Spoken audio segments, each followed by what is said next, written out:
से आपका स्वागत है इस वीडियो ट्रेनिंग प्रोग्राम में। जैसा कि पिछले 2 वीडियो में जो भी बातों का जिक्र हुआ तो आप लोग उस वीडियो को काफी पसंद किए और बहुत सारा कमेंट्स आया, लाइक आया, बहुत सारा शेयर मिला, जिससे कि मेरा हिम्मत, मेरा हौसला और भी कई गुना ज्यादा बढ़ गया।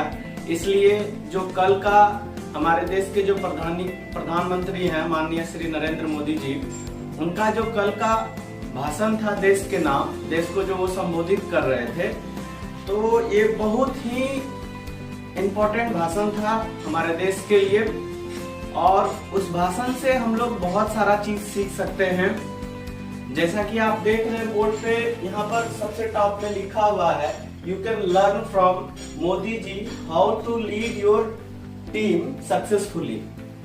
ये देश उनके लिए एक तरह से हम लोग टीम समझ सकते हैं और मोदी जी को एक लीडर के तौर पर हम लोग अगर देखें तो आज के डेट में एक सक्सेसफुल लीडर का वो रोल कैसे अदा कर रहे हैं, उनका भाषण देने का जो तरीका है, लोगों के बीच कोई बात को रखने का जो एक शैली है, लोगों को कोई बात मनवाने का जो एक तरीका है, अपने आप में एक जबरदस्त तरीका है जो हमको लगता है हम हर किसी को सीखना चाहिए।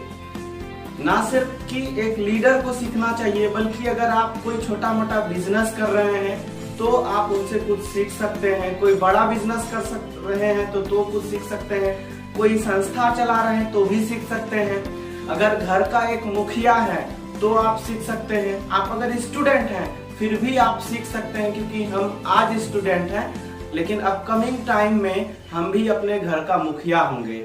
तो मोदी जी का जो ये भाषण है, इस भाषण से हम लोग बहुत कुछ सीख सकते हैं। कल उस भाषण को मैंने सुना, एक बार नहीं मैंने 2 बार सुना और डायरी पेन लेके हम बैठे थे, उनके भाषण को बड़ा गौर से सुन रहे थे और एक एक पॉइंट्स को नोट कर रहे थे।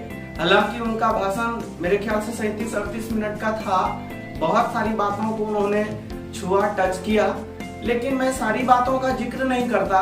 कुछ पॉइंट्स जो मुझे पर्सनली बहुत हिट किया, उनका बताने का अंदाज, उनका कहने का अंदाज, उन पॉइंट्स को बारी बारी से मैं आपके बीच रखूंगा। और ऑलरेडी इस बोर्ड को आप देखिए, बोर्ड पे वो टोटल पॉइंट्स 15 पॉइंट मैंने नोट डाउन किया है।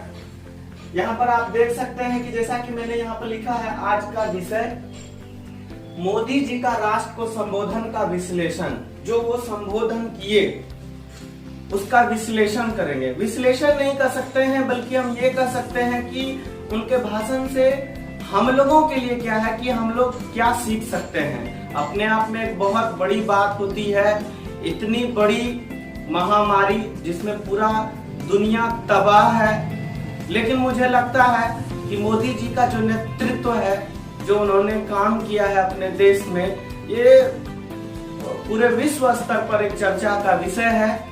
सो दैट हम लोग उनसे कुछ सीखेंगे। आज उनके उस भाषण से हम लोग कुछ निकालेंगे जो मेरे आपके लाइफ के लिए उपयोगी है। हम उठाते हैं सबसे पहला, उनका जो भाषण था उनमें सबसे पहला जो बहुत सारी शब्दें थी, जो पहला चीज मैंने नोटिस किया वो संकल्प। संकल्प क्या चीज होता है?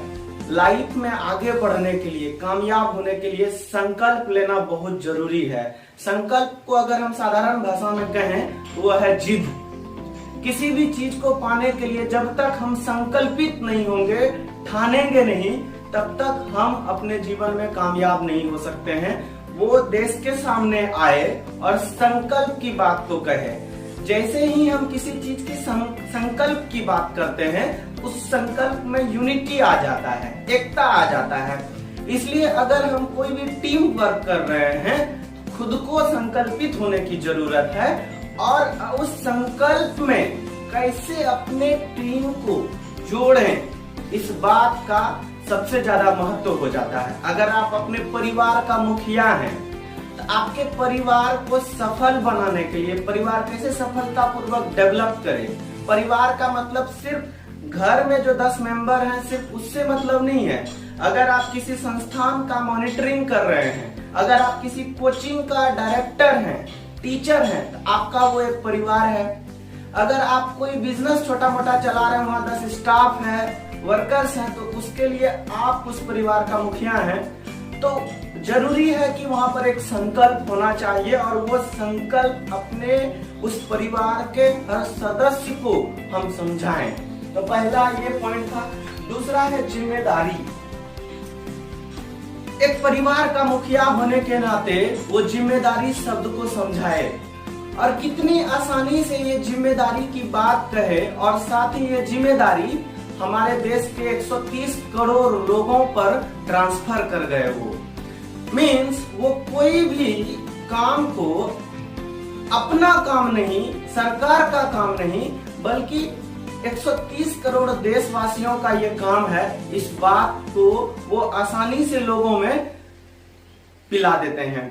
तो यहाँ पर ध्यान रखने वाली बात है कि हम खुद भी अपना जिम्मेदारी को समझें, और साथ ही अगर हम परिवार का मुखिया हैं, हम लीडर हैं, हम अपने टीम के लोगों को ये बात समझाने में सफल हों कि जिम्मेदारी हमारी क्या है। तो ये जिम्मेदारी की बात को वो बता के गए। तीसरा पॉइंट उन्होंने जो बताया वो आत्मनिर्भर भारत। ये आत्मनिर्भर भारत वाली जो बातें हैं, ये एक ऐसी टेक्निकल बातें हैं जिससे कि पूरे दुनिया का ध्यान हमारे देश पर आए। मित्रों, आपको मालूम होगा, आप पढ़े होंगे कि जब भी किसी चीज का आविष्कार हुआ है, वो ऐसे ही संकट में, ऐसे ही विपरीत हालातों में किसी भी चीज का इन्वेंशन होता है, आविष्कार होता है। आप कोई एक दो तो एग्जांपल मैं आपके बीच रखना चाहूंगा। एटीएम मशीन जो आया, ये कहां से आया? समस्या, जब जीवन में कोई बड़ी समस्याएं आती है, तब कोई न कोई माँ का लाल उस समस्या को लड़ने के लिए एक नया आविष्कार करते हैं। तो ये जो आत्मनिर्भर भारत वाली जो बातें हैं, इस बात में यही चीज छुपा हुआ है कि जब हम बात करते हैं देश की आत्मनिर्भरता की, तो पूरे दुनिया का ध्यान हमारे ऊपर आता है कि हम कैसे भारत में जा करके उनका मदद लेके हम भी अपने आप को आत्मनिर्भर बनाएं। तो यहाँ पर हम लोगों के लिए सीखने वाली बात ये है कि जब वो आत्मनिर्भर की बात करते हैं, आज हम मैट्रिक, इंटर, ग्रेजुएशन की पढ़ाई करते हैं, पढ़ाई करते वक्त हमारी मानसिकता होती है कि सरकार हमको नौकरी दे, सरकार हमको नौकरी दे, जबकि सरकार साफ शब्दों में हमें यह कह रही है कि आत्मनिर्भर बने। माना कि हम सरकार को चुन के बनाते हैं, सरकार की हमारे प्रति दायित्व है, लेकिन हम एक भारतीय होने के नाते हमारी भी कुछ दायित्व है, जिसको हम लोग यहाँ पर आत्मनिर्भर भारत के अंतर्गत अगर देखें, इस शब्द को ध्यान में रखते हुए अगर मैं कहूँ, तो हमारी भी दायित्व है कि हम अपने आप को इस लायक बनाएं कि हम आत्मनिर्भर स्टूडेंट बने, आत्मनिर्भर व्यवसायी बने, दूसरे को ऊपर नहीं अपना जीवन को थोपें, यानी कि हम जॉब मांगेंगे नहीं बल्कि स्वरोजगार पैदा करेंगे। साथ ही है आपदा। अभी जो ये पूरे विश्व के ऊपर आपदा आन पड़ी है, इस आपदा को कैसे उन्होंने अवसर में बताया, यानी कि वो एक सफल लीडर का जो रोल होता है, एक अच्छे लीडर का रोल क्या होता है कि जब उसका टीम मुसीबत में हो, जब उनके ऊपर कोई बड़ी समस्या आन पड़े, तो वो कैसे उसी समस्या में एक अपॉर्चुनिटी को दिखाते हैं। ये होता है अ गुड लीडर की क्वालिटी, एक अच्छे लीडर की गुण। यहाँ पर आपदा को उन्होंने अवसर बताया कि देश में आपदा है, पूरे विश्व में आपदा है, लेकिन इसके बावजूद हम इस समस्या के बीच घिरे नहीं रहेंगे, आसपास घूमते नहीं रहेंगे, बल्कि हम मजबूत होंगे, बल्कि हम नया कुछ करेंगे जिससे कि हमारा देश फिर से एक मजबूत देश बनकर उभरे। उन्होंने याद करवाया, हमारा देश गुलाम था, उसके पहले सोने की चिड़िया थी, जब देश संपन्न थी, उसके बाद अंग्रेजों के द्वारा देश गुलाम हुई, फिर से देश सफलता की सीढ़ी चढ़ने लगी और आज की बात को याद करवाया। तो कहने का मतलब यह है कि हमारे जीवन में किसी भी तरह की समस्याएं अगर आती है तो उससे हमको घबराना नहीं है, बल्कि उस समस्या में हमको समाधान देखना है, हमको मौका तलाशना है कि हमारे पास अवसर क्या है, जो माननीय मोदी जी ने कल बताया। 5वां पॉइंट है भारत की प्रगति में विश्व की कल्याण छिपी हुई होती है। देखिए, वो उनका जो भाषण होता है, वो जो बातों को कहते हैं लोगों के बीच, बहुत ही टेक्निकली बातों को कह जाते हैं।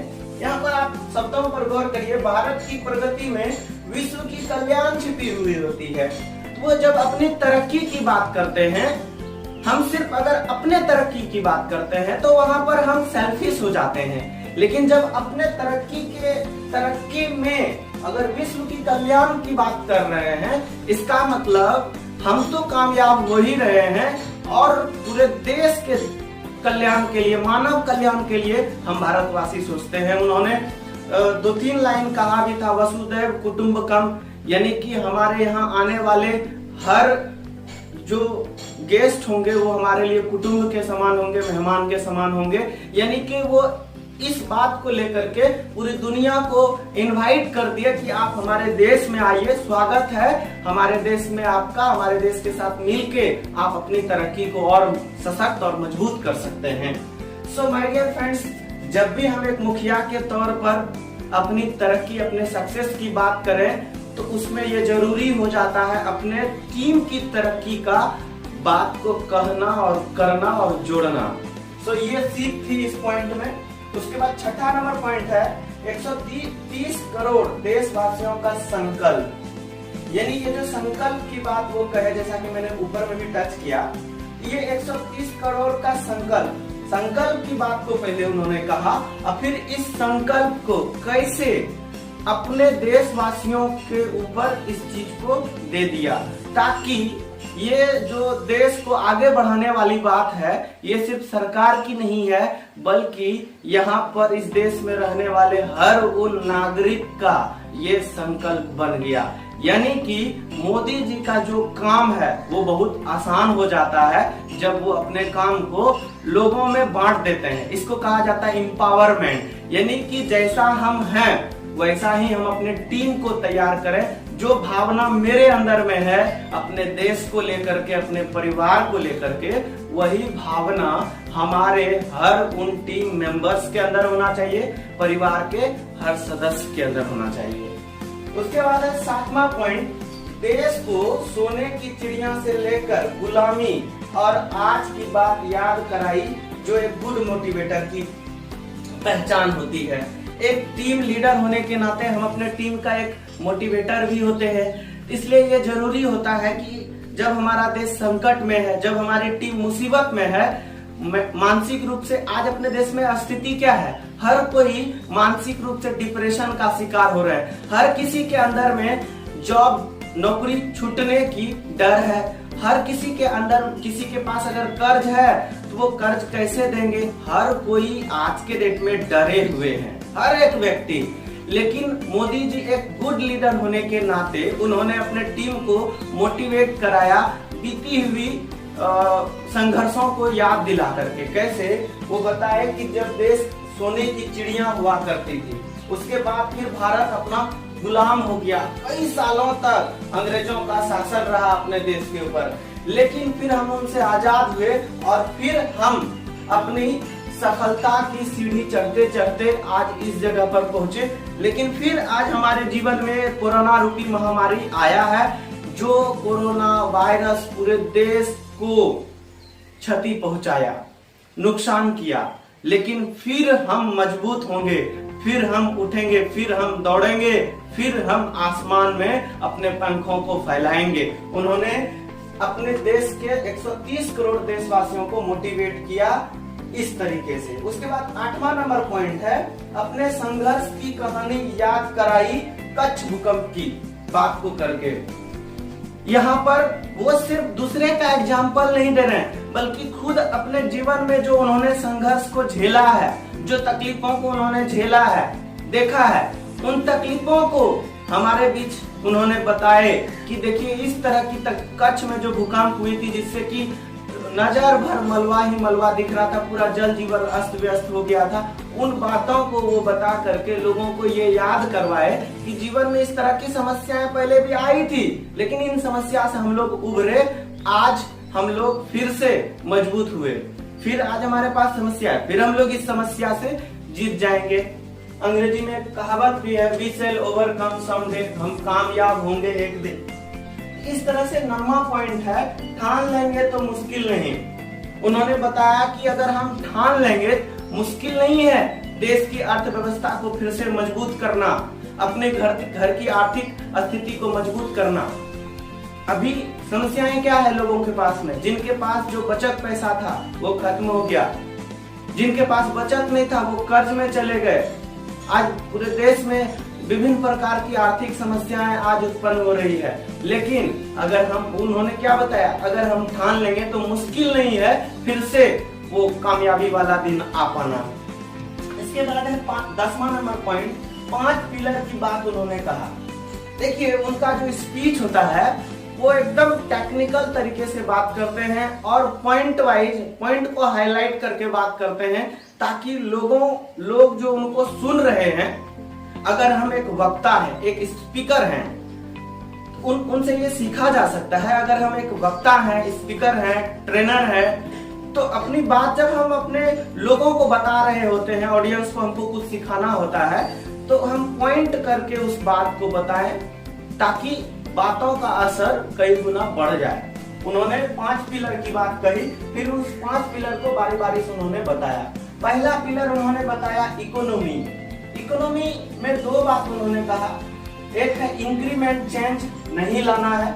बताया कि इकोनॉमी जो अपने देश का अर्थव्यवस्था है उसके ऊपर उन्होंने बताया इंक्रीमेंट चेंज मतलब वेतन वृद्धि नहीं होगी, क्वांटम जंप लाएंगे। क्वांटम जंप मतलब होता है जो मात्रा है, जो जॉब में मात्रा थी उसको वो जंप करेंगे, यानी वेतन को नहीं बढ़ाएंगे, बल्कि आप ऐसे इसको समझ सकते हैं कि रोजगार को वो बढ़ा देंगे। तो जब बातें रोजगार बढ़ने की हो जाती है, रोजगार की जंपिंग की बातें हो रही है, सीधा सा ये इस बात पे निशाना है कि अपकमिंग टाइम जितने लोगों को पहले जॉब थी उससे कई गुना ज्यादा लोगों को इस देश में जॉब मिलेगा। क्यों मिलेगा, इस बात को आगे हम चर्चा करते हैं। क्योंकि दूसरा पॉइंट है इंफ्रास्ट्रक्चर, मतलब आधारित संरचना। अपने देश में उन्होंने बताया कि इकोनॉमी को सुधारने के लिए नए नए इंफ्रास्ट्रक्चर तैयार किए जाएंगे, जैसे manufacturing units. Make in India के अंतर्गत अपने देश में नया नया प्रोडक्ट का मैन्युफैक्चरिंग होगा, जिससे अपने देश के युवा साथियों को रोजगार मिलेगा। अपने देश में नया नया इन्वेंशन काम होगा, नया प्रोडक्ट का मैन्युफैक्चरिंग होगा, तो स्वाभाविक सी बात है कि देश में रोजगार की मात्रा बढ़ेगी। इसके बाद है तीसरा पॉइंट सिस्टम। सिस्टम यानी कि टेक्नोलॉजी ड्रिवेन। वो टेक्नोलॉजी ड्रिवेन की बात कर रहे हैं। हम लोग कहाँ ट्रेडिशनल पढ़ाई में फंसे हुए हैं, मैट्रिक, इंटर, बीए, ग्रेजुएशन। बाबू रे क्या कर रहे हो? इंटर कर रहे हैं। बाबू रे क्या कर रहे हो? ग्रेजुएशन कर रहे हैं। ऑनर्स क्या है? History, political science. My dear friends, आज सरकार का काम करने का नीति, नियम, पॉलिसी बिल्कुल हाईटेक होती जा रही है। आज हमारे देश पूरे वर्ल्ड को निमंत्रण दे रही है, इनवाइट कर रही है कि आप हमारे देश में आइए और अब मेरे देश में आकर के आप मैन्युफैक्चर करिए, आप कुछ बिजनेस करिए जिससे आपका मुनाफा हो। देश टेक्नोलॉजी की बात कर रही है, लेकिन हम कौन सा पढ़ाई कर रहे हैं? वही परंपरागत शिक्षा। तो यहाँ पर ध्यान देने वाली बात ये है कि हम सरकार के आने वाले योजना को समझें और उस योजना के आधार आने वाली योजना को ध्यान में रखते हुए हम खुद को तैयार करें, ताकि सरकार के साथ मिलके कदम से कदम हम आगे बढ़ सके। सरकार जो अभी इतना बड़ा रकम दी, 20 लाख करोड़ रुपया का जो पैकेज दे देश को, तो उस पैकेज से कैसे मुझे कितना % लेना है, इसके लिए तैयारी। साथ ही चौथा पॉइंट डिमांड एंड सप्लाई। जो अपने देश में ये जो डिमांड एंड सप्लाई वाली बात है, जैसे अभी पूरा देश बंद हो गया, सारा इंटरनेशनल ब्रांड सारा कुछ बंद हो गया, हमको हमारी जो जरूरत की चीजें थी वो हमारे लोकेलिटी से हमको मिला। इसलिए ये जो डिमांड और सप्लाई, मांग और सप्लाई वाली जो बातें हैं, खपत, मांग और खपत वाली बातें, इसको आधुनिक करना चाहते हैं कि कितना ज्यादा से ज्यादा हाईटेक टेक्नोलॉजी इसमें इस्तेमाल किया जाए, ताकि लोगों के पास जरूरत की चीजें आसानी से पहुंच पाए। चाहे वो क्षेत्र, किसी भी क्षेत्र की प्रोडक्ट हो, उसको वो टेक्निकल तरीके से लोगों तक पहुंचाना चाहते हैं। उसके बाद 5वां नंबर वो बताए डेमोग्राफी, यानी जनसंख्या का अध्ययन करना। अपने देश में जो डेमोग्राफी है, जो जनसंख्या अपने भारत की, एक तरह से अगर हम नेटवर्क मार्केटिंग सेक्टर में हैं तो यहाँ पर आप इस जनसंख्या को आप ऐसे समझ सकते हैं, लिस्ट बिल्डिंग का वो काम करेंगे।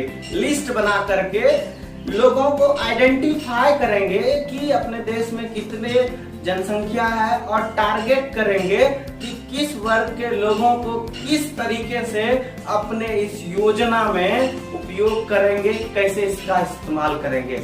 मतलब उनका एकदम स्ट्रेटेजिक वे में पूरा प्लानिंग करके वो देश को आगे बढ़ाने के लिए आए हैं। तो याद रहे, हम लोग भी अभी उसी संकट से गुजर रहे हैं। ये एक फॉर्मेट मिल गया, उनका परिवार पूरा देश है, हमारा परिवार हम अपने जगह पर देख लेंगे। अगर आप नौकरी पेशा में हैं, आपका वो परिवार हुआ।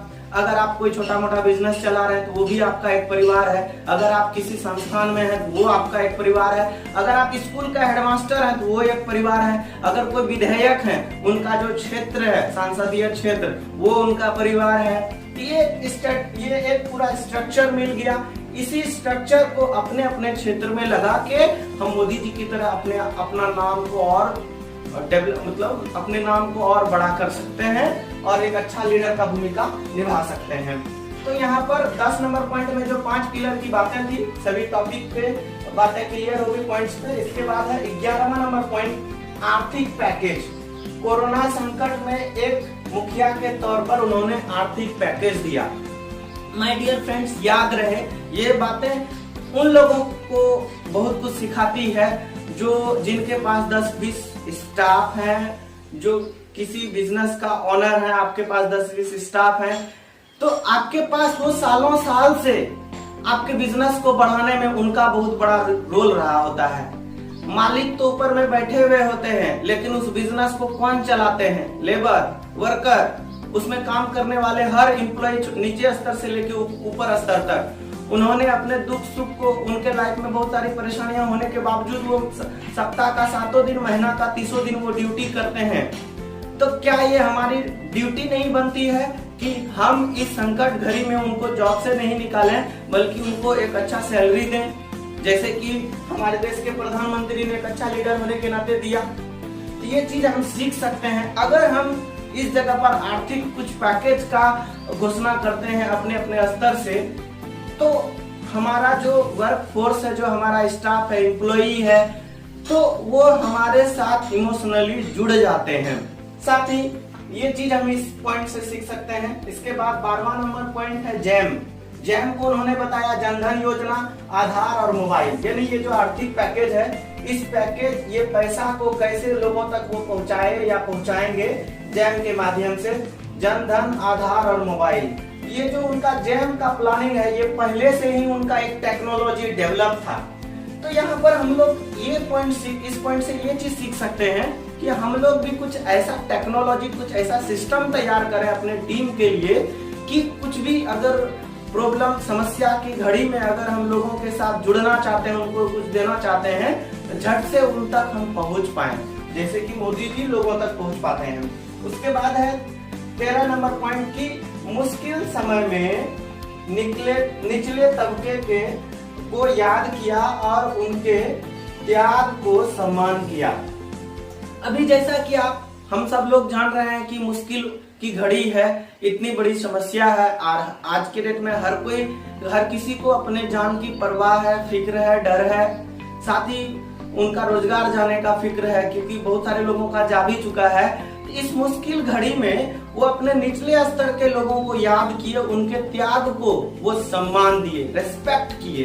तो याद रहे, एक सफल लीडर का यही निशानी होता है कि जब आप मुसीबत में हैं और उस मुसीबत में जो आपको साथ दे रहे हैं, जिनका बहुत बड़ा त्याग होता है, उनको आप अप्रिशिएट करें, उनका हौसला आप जाहिर करें, हौसले को बढ़ाएं, ताकि उनका मनोबल बना रहे। एक सफल लीडर का ये रोल होता है।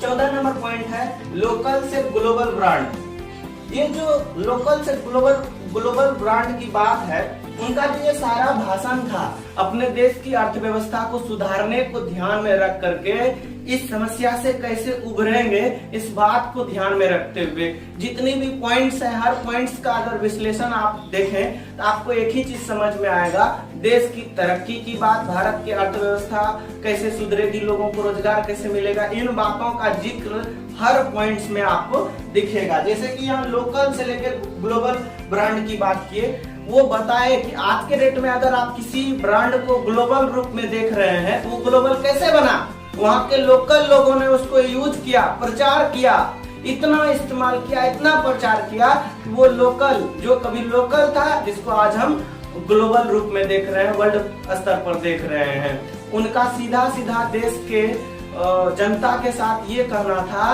कि अपने देश में जो मैन्युफैक्चरिंग डिवीजन जो अपने यहाँ जो प्रोडक्ट निर्माण होगा उसको हम लोग यूज करेंगे, इतना ज्यादा यूज करेंगे ताकि हमारे देश का ब्रांड वर्ल्ड स्तर पर जा सके, जिससे अपने देश की इकोनॉमी की अर्थव्यवस्था सुधार हो सके।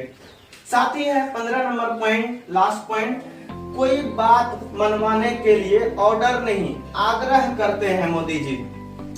इसी बात को बताने के लिए कि आप यहाँ का बनाया हुआ प्रोडक्ट को इस्तेमाल करिए, और उनका बात का इशारा इस बात पे भी था कि जो ग्लोबल ब्रांड है उसको हम लोग अवॉइड करके अपने स्वदेशी को अपनाएं। स्वदेशी की बात करते हुए उन्होंने याद करवाया, और जब उनको स्वदेशी की बात लोगों को बतानी थी तो वो ऑर्डर नहीं किए, बल्कि वो याद करवाए कि आए दिन हमने आपसे जो भी आग्रह किया है आपका भरपूर प्यार मिला है। देखिए किस तरह से वो लोगों को कन्विंस कर रहे हैं, या यूं कह सकते हैं अपने बातों को लोगों में पिला रहे हैं। कैसे उन्होंने याद करवाया हैंडलूम की बात और खादी की बात। आपको याद होगा बहुत दिन पहले महात्मा गांधी के जन्मदिन के स्तर पर, जयंती पर, उन्होंने हैंडलूम की चर्चा की थी कि देश के लोग इसको इस्तेमाल करें, जिससे कि अपने स्वदेशी खादी का जो ये ब्रांड है इससे अपने देश का इकोनॉमी की सुधरेगा और स्थिति बढ़िया बनेगा। इस बात को याद कराते हुए उन्होंने लोकल ब्रांड को यूज करने की बात कहा। तो आप यहाँ पर ये सीख सकते हैं लास्ट पॉइंट से कि अगर टीम में कोई बात हमको बताना है तो उसको हम ऑर्डर नहीं बल्कि रिक्वेस्टिंग मूड में हम इस बात को बता सकते हैं। सो माय डियर फ्रेंड्स, आज का सेशन यही पॉइंट पे था कि you can learn from Modi ji how to lead your team successfully. कैसे सफलता पूर्वक हम अपने टीम को लीड करें, ये मोदी जी से हम लोग सीख सकते हैं। और ये मेरा विश्लेषण आप लोगों को कैसा लगा, कोई कमी अगर आपको नजर आई तो आप जरूर कमेंट में बताइए, क्योंकि आपका कमेंट, आपका लाइक, आपका सब्सक्राइब, आपका शेयर करना मेरे हौसला को बढ़ाता है, मेरे हिम्मत को बढ़ाता है। आप सबके हौसले, आप सबके हिम्मत की मुझे बहुत जरूरत है।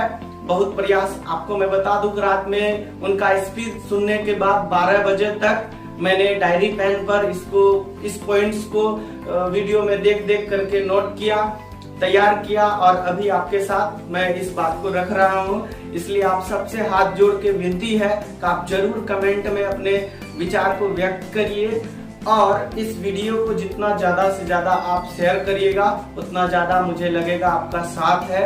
और मेरा YouTube चैनल जैसा कि आप यहाँ पर देख रहे हैं लिखा हुआ है देवेंद्र कुमार मंडल के नाम से, और Facebook page the college of smart value के नाम से हमारा फेसबुक पेज है। जो भी वीडियो हम तैयार करते हैं, शूट करते हैं, ये सारा वीडियो हमारा फेसबुक पेज और यूट्यूब चैनल पे होता है।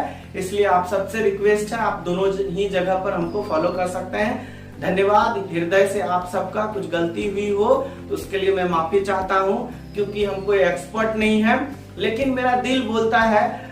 कई बार लोगों का इतना प्यार मिलता है, छोटा छोटा वीडियो जब हमने अपलोड किया सोशल साइट्स पे, लोगों का बहुत प्यार मिला, लोगों ने बहुत सराहना किया कि नहीं आपका बात बहुत अच्छा होता है, आपसे हम लोग मोटिवेट होते हैं। तो मुझे लगा कि जब लोग हमसे कुछ सीख रहे हैं तो मुझे इस क्वालिटी को और ज्यादा डेवलप करना चाहिए।